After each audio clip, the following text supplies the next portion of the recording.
The phantom of the process, Joel Embiid is back. The 76ers beat the Hornets 108-98. This team can get to the play-in with Joel Embiid playing like this.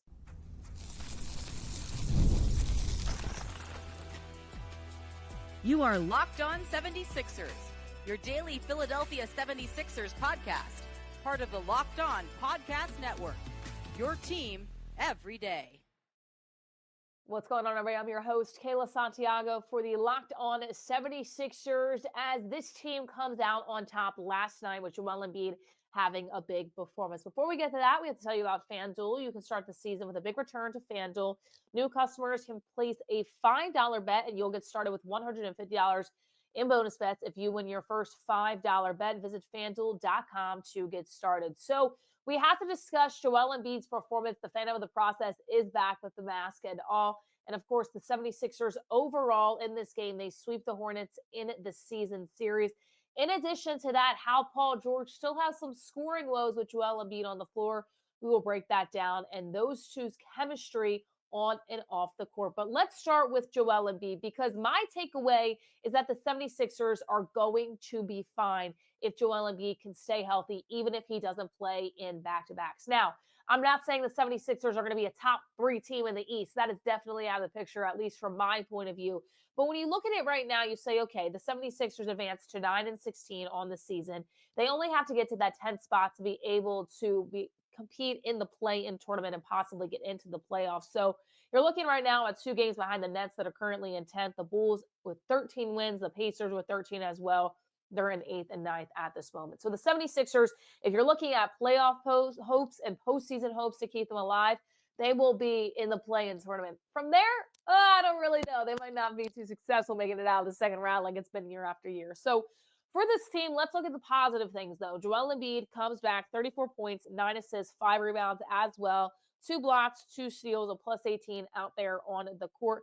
The biggest takeaways I had from his performance, a few things here. He scored 22 points in the first 3 quarters and led the Sixers to their 4th win in 5 games. They're now 9-16 overall on the season. The worst part about Joel Embiid's performance, though, was the rebounding category. And when you look at it earlier this year, when Joel had no attempts at the charity stripe, that was unheard of for Joel Embiid. But it also really is unheard of for him to have 0 rebounds with 4 minutes left in the 3rd quarter. So when I look at this performance from Joel Embiid, I say, okay, he finished with 5 rebounds overall, and that's okay. His assist game was there, though. He was getting, in terms of that double team, he was able to pass the ball out, 9 assists onto the evening last night, and 34 points overall. So you look at this performance by Joel Embiid and you say, this is exactly who he is. He dominates. That's what you need if you're the Philadelphia 76ers. Now, he is ruled out against the Cavs, so he's not going to play in that game, which would be tonight. So those back-to-backs, you say, okay, is this going to be good for the Philadelphia 76ers? They kind of have some momentum, and now they have some really big games coming up. The Celtics, of course, on Christmas Day, and the Cavaliers happening tonight, and Joel Embiid's not going to be there. Well, he said he wasn't going to play back-to-backs, and he's living by that quote. And I know what a lot of people were thinking. Well, he played against the Hornets, and he's not playing against the Cavs. Why would he play against the Hornets and not the Cavs? Because the Cavs are a tougher matchup, and they need him more in that matchup. I get it. But on the flip side of that, Joel Embiid coming back with an injury, having really a double injury at this point with the knee swelling continuing, and also that fracture, that sinus fracture too, I think you need to have him come back against a team that isn't the Cleveland Cavaliers, because right now the Cavs, they are at the number 1 spot in the East. They have been red hot. They sit at 24 wins and just 4 losses on the season. That is not a game where you want to have Joel Embiid come back for his first time in quite a bit. So I think it's the right move by the organization, and he will not play in that back-to-back. Looking at his performance too, it wasn't just about his scoring. It's what he does on the floor that opens up things for so many other people. Tyrese Maxey being one of them, and last night it was also Kelly Oubre. Those two combining for 8 of the 76ers made 12 3-pointers. I'm talking Kelly Oubre and Tyrese Maxey. Oubre, 22 points, 5 rebounds, 2 assists. Maxey, 23, 6 assists, and 4 rebounds. And I bring this up because when you talk about not having Jared McCain, you look at that 4th scorer, and the conversations that my co-host Keith Pompey and I have had right here on Locked On 76ers is you need that 4th guy. It is Kelly Oubre, and it will be Kelly Oubre going forward. And the fact that he's getting involved, he's able to move on the floor a little bit more comfortably with Joel Embiid in the lineup, says a lot about what Joel Embiid can do on the floor, how he can create on the floor, and how it opens up opportunities for other players that you really, really need to get involved on the offensive side of things. So Joel Embiid, a big game. The phantom of the process does return, and he needed that one in terms of trying to get a little bit better in the sense of what he's been dealing with throughout the season. And you look at it too, Joel Embiid and Paul George having a lot of conversations about injuries, PG having injuries this season. And the quote that Joel Embiid says that it understanding having Paul George, somebody like that in the locker room beside him, helping him out going through this injury process, he said, it's great. You can never get enough of the support. When you have the support from his family, people close to you, your teammates, guys like him, that's the reason why you keep going and keep figuring out that, because that's who you play for. People that support you, people that push you. He says, I have a hard time supporting people, which I'm working on. So when you get that kind of support, it's not that hard. Like I said, you feel bad about yourself. I like to please people. You just have to keep going. My biggest caveat with that is Joel Embiid needs to play because he wants to play and for himself. I understand you don't want to disappoint people. You look at the fan base for the Philadelphia 76ers. Clearly, Joel Embiid likes to play in Philadelphia, but that fan base is one of the toughest in the entire league. And you look at somebody like Paul George that has had injury history, that has gone through this before, that has probably felt he's disappointed his family and his athletes and players and teammates and everything in between. So having somebody like that is pretty big for Joel Embiid. But at the same time, it's not about pleasing people. It's about him getting healthy and him getting better. Because if he doesn't, he's definitely ain't going to please people if they get bumped out of the second round, right? Because that's going to be the ultimate non-pleasing people factor. So Joel Embiid got to take care of himself, and it's good that he has Paul George to rely on in terms of kind of relating a little bit to this injury history of Joel Embiid and what he has gone through as of recent. But there's a lot to touch on of this game for the Philadelphia 76ers, and one of them being the one we just mentioned in Paul George still hasn't been able to get his offense going. That's definitely a concern with Joel Embiid on the floor. Without Joel Embiid on the floor, he's figured it out. With Joel Embiid on the floor, his offensive production really hasn't been there, and the shot creation. So we're going to touch on that in just a moment. But first, we have to tell you about Prize Picks. You can now win up to 100 times money on Prize Picks with as little as 4 correct picks. Prize Picks is the best way to get action on sports in over 30 states, including California, Florida, Georgia, and Texas. Prize Picks is the only real money daily platform with an injury insurance policy, so your lineups stay in play. Even if you and one of your players gets injured, if your player leaves in the first half and doesn't return, Prize Picks keeps your lineup live. Prize Picks is the best place to get real money sports action. Join over 10 million users and sign up today. Prize Picks invented the flex play, which means you can still cash out. And make sure you do that. Download the app today and use code LOCKEDONNBA to get $50 instantly off after you play your first $5 lineup. Once again, that's Locked On NBA. Use that code to get everything you need. And moving on to Rocket Money, help find your subscriptions and the ones you forget about that you don't have to worry about. Oh, I forgot about them before. They're charging all this money to my account. Listen, I've done that. Life gets busy. You sign up for subscriptions, maybe just for a month because you want to watch your favorite TV show, and then you forget that it's still charging to your account.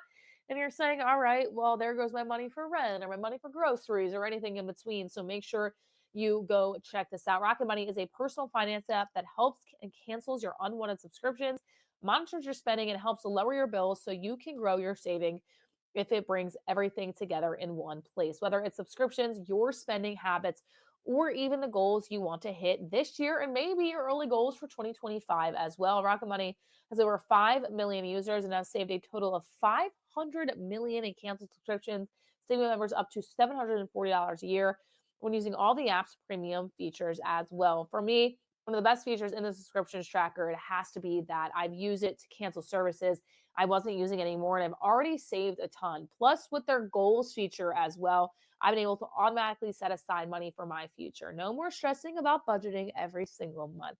Cancel your unwanted subscriptions and reach out your financial goals. No better place to do so than Rocket Money too. Make sure you go to rocketmoney.com/locked-on today. Once again, that's rocketmoney.com/locked-on. That's rocketmoney.com/locked-on. And speaking of Locked On 76ers, if you want to watch us on YouTube and on Spotify, you can definitely do that. But if you're more of a reader and you want to look at some articles, well, you definitely can with the Locked On newsletter. That's a free daily newsletter. If you look at the bottom right of your screen, you can see it right there. It's lockedondaily.com. Make sure you go check that out. Everything written about the Philadelphia 76ers. If you want to read it, well, now here is your opportunity to do so. Once again, that's on lockedondaily.com, and you can make sure you check that out today. So let's get into more of Paul George's performance. His shot creation was not there for him. His shot creation for everywhere else and everyone else, magnificent. We loved it. But Paul George needs to figure out a way to score a little bit better when Joel Embiid is on the floor, and they need to figure out a way to also get that going. Now, we look back to the preseason, we look back to training camp and everything before this moment. Paul George consistently has said in every single interview, and when we've been able to talk to him, saying, listen, I just want to do what I need to do. I'm going to do what I need to do. And he's in that position right now, but it needs to be taken up a notch. If this team wants any chance to really even win a play-in game, if that's where they end up, or get out of the first round, possibly get out of the second round, which I'm not super confident is going to happen at this point, Paul George needs to add to his scoring. Now, you look at his numbers from last night, 5 total points. That ain't going to cut it. 10 rebounds, which was very good from Paul George's standpoint. 8 assists as well. Able to create a lot of shots for other players, as I just alluded to.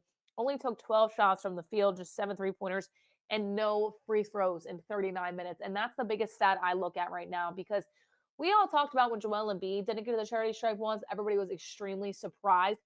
But Paul George is kind of the same thing. Now, Joel Embiid, of course, does a little swoop thing, wants to get fouled there and everything. But Paul George, that shows you he's not being super aggressive to the cup. He's looking to pass more than he's looking to shoot. And I know a lot of people like that. Their names are Ben Simmons and James Harden. And that did not help the Philadelphia 76ers in the playoffs. So I think Paul George's shot creation is important for other players, because you want to get everybody involved, especially when you don't have a lot of depth right now with Jaron McCain not being in there, figuring out other guys that can score and kind of raise that level for you. But Paul George needs to be the guy that also raises the level in the scoring department. So let me know in the comments what you think about Paul George. I love the shot creation for others. The shot creation for him needs to get better. Now, I expect him to play against the Cleveland Cavaliers. The last report that we've been told is that he is scheduled to play, but of course that update can change. And PG also said that he may not be playing on back-to-back. So we will wait and see. But Paul George not able to create too many shots for himself. And that's the biggest thing you look at. And that's really only happened when Joel Embiid is in the lineup. So the big three still really only playing and starting 4 games together. So there's not a lot of chemistry there. But at the same time, there hasn't been any progress in terms of getting PG the ball and trying to get him to score and add to that point total at the end of the game. So his shot creation for others is good, but guys, I don't think that's enough. Let me know what you think in the comments, and we can definitely debate it until the next game against the Cavs. That will be happening tonight. Well, there was some tough things about the Philadelphia 76ers last night, though. They can't hold on to a lead to save the life of them, and that is going to be a problem going forward for the rest of the season. It's been year after year this has been happening, so we're going to break it down in just a moment. And hey, NFL fans, you can start the season with a big return to FanDuel. Make sure you go check out FanDuel today, America's #1 sportsbook. So when you get a hunch in the middle of the game, or when you view live stats, play-by-play, and so much more on where you place your bets, you can do so with FanDuel. You'll get started with $200 in bonus bets guaranteed. Now, the game I'm looking at, it's on the gridiron. It's in the NFL. It's the Ravens and it's the Steelers, and that is today. Right now, Baltimore -7 at M&T Bank Stadium. If you agree like that, odds can change before the game, so make sure you go lock it in on FanDuel right now. If you aren't the biggest NFL fan or the biggest football fan in the world, FanDuel, you can bet on any other sport, NBA, college basketball, NHL, MLB, everything in between, and so much more. So if you want to place your bets and you're confident in them, make sure you head over to FanDuel today. That is America's #1 sportsbook. Make sure you head over to FanDuel today. You won't want to miss out. So what is it with the Philadelphia 76ers organization? Because it was Brett Brown, it was Doc Rivers, and now it's Nick Nurse, and this team still can't keep a lead and hold on to it. And it has to be frustrating to feel, to watch, and everything in between. So they were up 23 points. That went down to 6, with 7:52 left to play in regulation. What are we talking about? We're talking about the Hornets without LaMelo Ball and the Sixers with Joel Embiid. Why is that lead going down so much? Well, I'll tell you why. Because the rotations that Nick Nurse is putting in and everything between Kyle Lowry and Gershon Yabusele on the floor at the same time. Oh my goodness, people. And that was just against the Hornets. I can't imagine if that rotation goes out there the same timing as well. Those two just, they're not playing well together. They're vets. They're a little bit slower pace on the court, and it's just not working out. Eric Gordon, if he's not shooting well, he's not great on the court either. You need to bench him. You need to sit him. So this brings up the conversation of who do you have back up Darren McCain? Because Kyle Lowry clearly is not going to cut it, and McCain is going to be out at least for the postseason. He's out indefinitely right now if the 76ers can make that run. So let me know who you guys think could step up if they're on the Philadelphia 76ers in that position, or if you're looking at a trade to try to get somebody in there. Now, a lot of players you look at that have made a step up, KJ Martin, Kelly Oubre, Kayla Martin, and we've seen Kayla Martin now, he's been hurt for a little while, but once he does come back, we've seen him be a little bit of a point forward, but I don't think that's going to cut it, and I know that's not going to cut it backing up Tyrese Maxey. So Kyle Lowry ain't cutting it, a point forward ain't cutting it. What do you look at there? Do you say, okay, well, some of the game you bench Paul George, and then once that second unit comes out, it's Paul George leading it or Tyrese Maxey leading it, and he gets a break? Do those two have to be on the floor without one another? Because that's what it's looking like right now for the Philadelphia 76ers if they want to win some games. All in all, they do come out on top last night, 108-98. Joel Embiid, the fan of the process, is back with the mask and all, having a team-high 34 points on the evening. Well, the Philadelphia 76ers are back in action tonight against the Cleveland Cavaliers. Joel Embiid is out, and Paul George right now at this moment is scheduled to play. So we will wait and see if he makes an appearance against the Cavs in a big game with the Philadelphia 76ers can pull the upset. My prediction right now for this game, I'm going to go 120 Cavs, 108 Philadelphia 76ers. I think without Joel Embiid, it's tough. And that brings us to a counterpoint too, going back and forth here of people probably being frustrated that Joel Embiid didn't play, that I mentioned earlier in the game against the Cavs, and they were like, oh, let's just bring him back against the Hornets. It makes sense because the last thing you want is the knee swelling and a face mask against a team like the Cleveland Cavaliers. They did that earlier in the season when they brought him back in not a good circumstance for his first game of the year. He's just coming off an injury. He's getting back into that shape. He should play a team like the Hornets and not the Cleveland Cavaliers. That just makes common sense to me. I know some people might agree and say, well, now they have no chance against the Cavs because you decided to play Joel Embiid against the Hornets and he ain't playing on back-to-backs. I get it, but that's my thought process right there. You want to bring him back when he hasn't played in a little bit against a team that isn't as high up or first in the Eastern Conference as the Cleveland Cavaliers. Once again, the 76ers will be back in action tonight. No Joel Embiid. He is rolled out. Paul George right now is scheduled to play. Well, thank you all so much for tuning in to Locked On 76ers. Let us know in the comments who you think will come out on top between the Sixers and Cavs, and if they have a chance to maybe pull the upset on a Saturday evening. Thank you all so much for tuning in, and we'll see you next time.